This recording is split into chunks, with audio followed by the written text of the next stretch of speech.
MA final Hindi साहित्य के विद्यार्थियों नमस्ते। हम अध्ययन कर रहे हैं कवि जायसी द्वारा रचित पद्मावत महाकाव्य का। यह पद मानसरोवर खंड का अंतिम पद है और जायसी का बहुत प्रसिद्ध छंद है। इसमें जायसी ने ब्रह्म से साक्षात्कार का सुंदर वर्णन किया है। कहा मानसर चाहा सुपाई, पारस रूप यहाँ लगी आई। भा निर्मल तिन पायन पर से, पावा रूप रूप के दर से। मले समीर बास तन आई, भा शीतल गए तपने बुझाई। न जनो कौन पौन ले आवा, पुनि दशा भय पाप गवावा।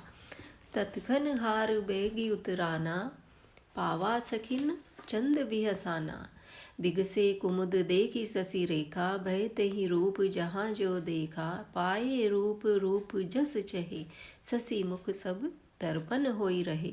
नैन जो देखे कमल भय, निर्मल नीर शरीर। हंसत जो देखे हंस भय, बसन ज्योति नगनी।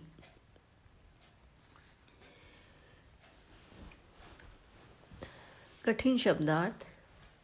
चाहा अर्थात जिसे चाहा था। पारस रूप अर्थात पारस रूप में।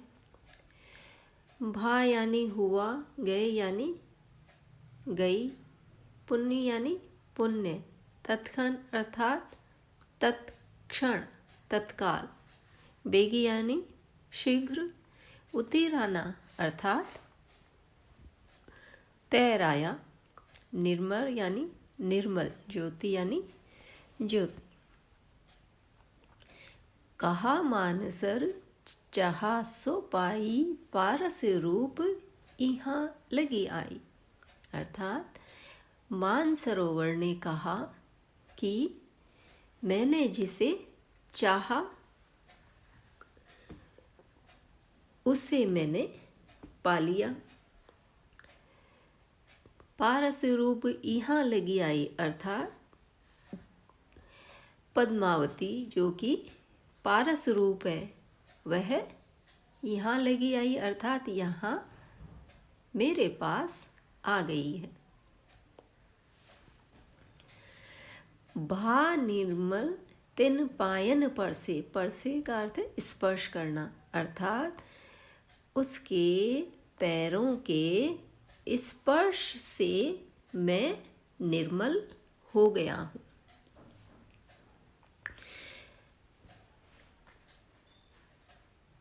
पावा रूप रूप के दर से और उसके रूप को देख करके मैंने रूप पा लिया है। अर्थात पद्मावती जो कि अपूर्व सौंदर्य से युक्त थी, उसके रूप को देख करके मानसरोवर ने भी वैसा ही रूप पा लिया है। मलय समीर बास तन आई, भा शीतल तय तपनी बुझाई।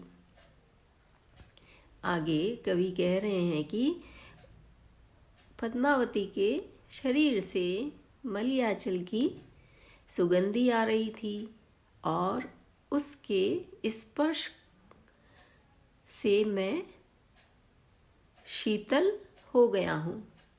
मैंने शीतलता प्राप्त कर ली है। तपनी बुझाई और मेरी जो तपन थी वो बुझ गई है। जो ताप थे वो दूर हो गए हैं। न जनो कौन पौन ले आवा, पुनि दशा भय पाप गवावा। अर्थात न जाने वो कौन सी पवन चली जो उसे यहाँ तक ले आई। पुण्य दशा भय पाप गंवावा, और मैं पुण्य दशा को प्राप्त हुआ, मैंने पुण्य दशा को पा लिया और मेरे समस्त पाप नष्ट हो गए।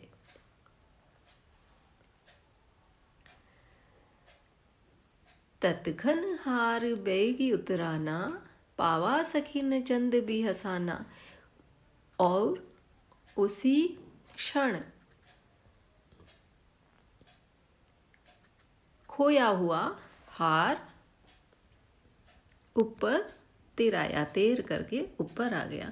पद्मावती की सखी का पूर्व में खोया हार ऊपर आ गया। पावा सखिन, सखियों को वो हार मिल गया, सखियों ने उसे पा लिया। चंद बिहसाना, और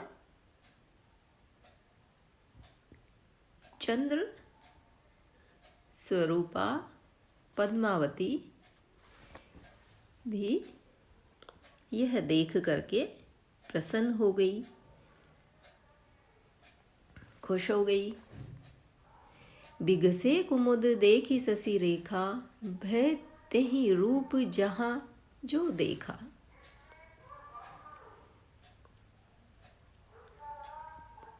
बिगसे कुमुद देखी शशि रेखा, उस चंद्रमा स्वरूपा पद्मावती को देख करके, प्रसन्न देख करके कुमुद भी खिल गया। बहते ही रूप जहाँ जो देखा, और जहाँ जहाँ पद्मावती की दृष्टि पड़ी वहाँ वहाँ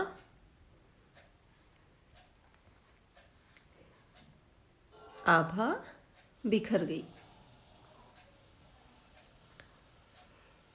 पाये रूप रूप जस चहे, शशि मुख सब दर्पण होई रहे। इस प्रकार जहाँ जहाँ पद्मावती ने देखा वहाँ सब उसके समान रूपवान ही दिखाई दे रहा था।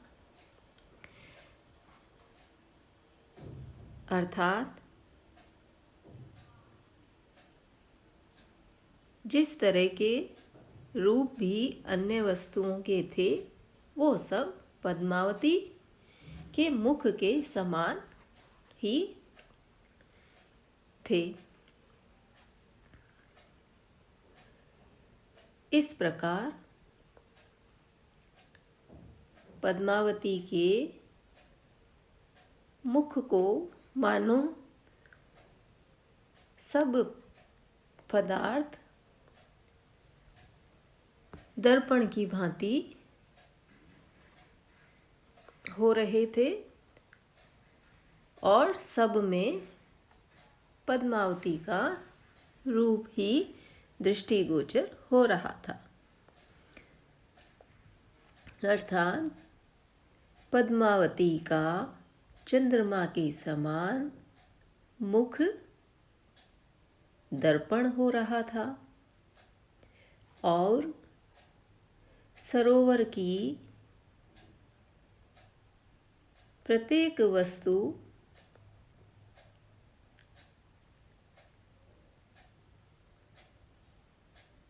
अपनी अपनी रुचि के अनुरूप दृष्टिगोचर हो रही थी। तो यहाँ पर सूफियों का बिंब प्रतिबिंब भाव व्यक्त हुआ है।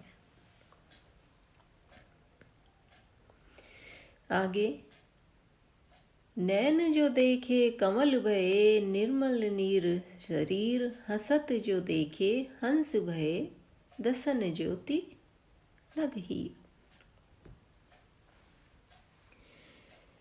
आगे जायसी कह रहे हैं कि नैन जो देखे कमल भये अर्थात पद्मावती के नेत्रों ने जो देखा वहाँ, जहाँ जहाँ देखा वहाँ कमल भये अर्थात कमल खिल गए। निर्मल नीर शरीर, और उसके शरीर की कांति से मानसरोवर का जल निर्मल हो गया। हसत जो देखे हंस भये दसन ज्योति नग नीर, और उसकी हंसी को देखकर हंस की सृष्टि हो गई। हंस वहाँ प्रतिबिंबित दिखाई पड़े। दसन ज्योति नगनीर, और उसके दांत, उसके जो दांतों की जो चमक थी उससे नग और हीरे हो गए। तो इस पद में जायसी ने परमात्मा के बिंब प्रतिबिंब भाव को प्रकट किया है। पद्मावती ईश्वर स्वरूपा है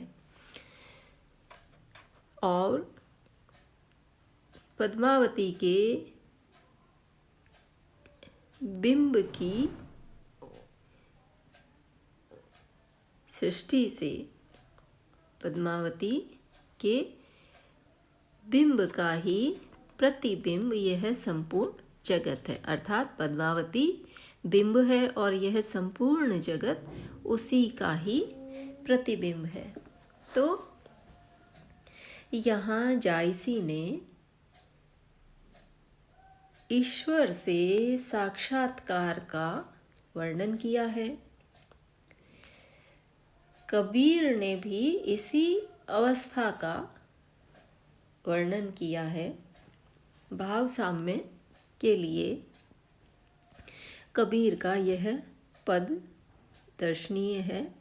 हरि दर्शन शीतल भया, मिटी मोह की ताप, निसी बासर सुख निधि लया, अंतर प्रगट्या आप। अर्थात जब साधक में परमात्मा के प्रेम की ज्योति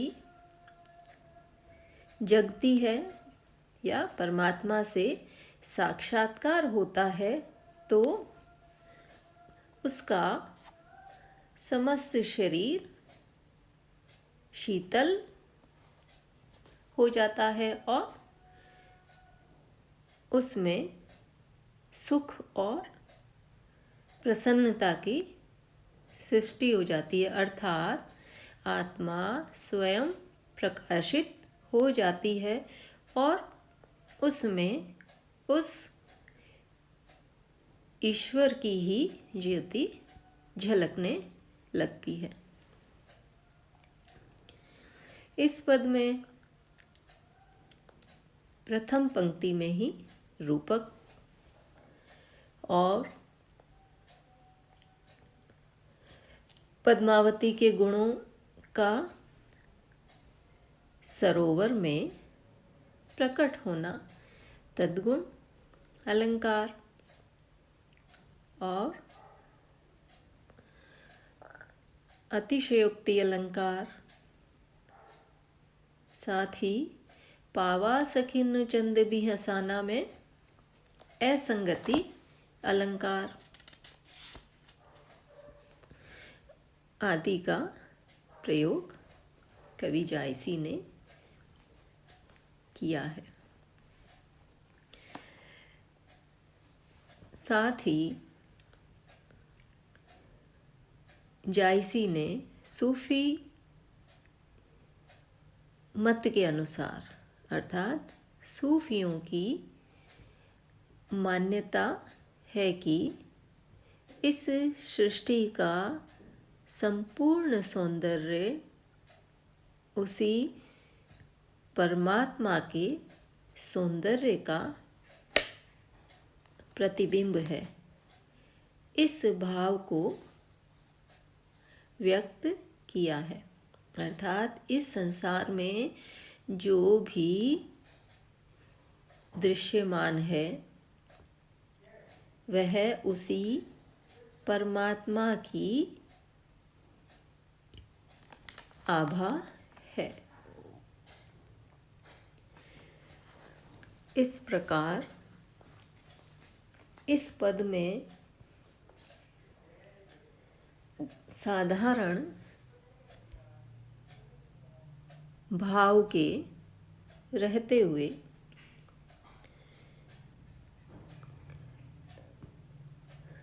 समासोक्ति